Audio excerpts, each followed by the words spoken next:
You can always tell when your clothes fit just right. But what if they don't? Here's how to fix that. First, you'll need a sewing machine, some pins, scissors and a seam ripper, a tape measure, an iron probably, and might as well just get a whole sewing kit. Usually you like to pick a thread that matches the one on the inside of the garment already, but since I'm doing a tutorial, I'm going to use a white thread so you can tell what I'm sewing. The first step of this project is removing the waistband. So I'm going to take a seam ripper and rip out some of the stitches that originally attached this waistband to the skirt.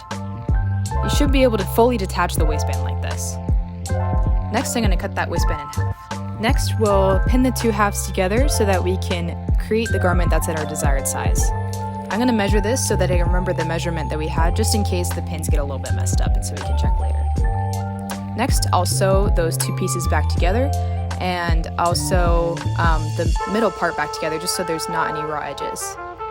And I like to add another seam so that it lies flat.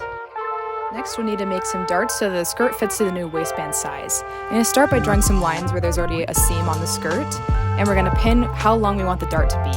While we do that, we're going to fold it over and I'm going to draw a diagonal line between the first and the last pin.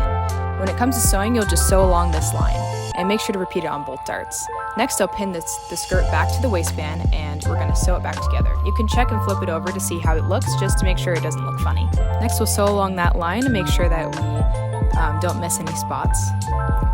And then we'll sew the raw edges back together just in case anything frays. Next, I'm going to cut off some of the extra threads and try the skirt on.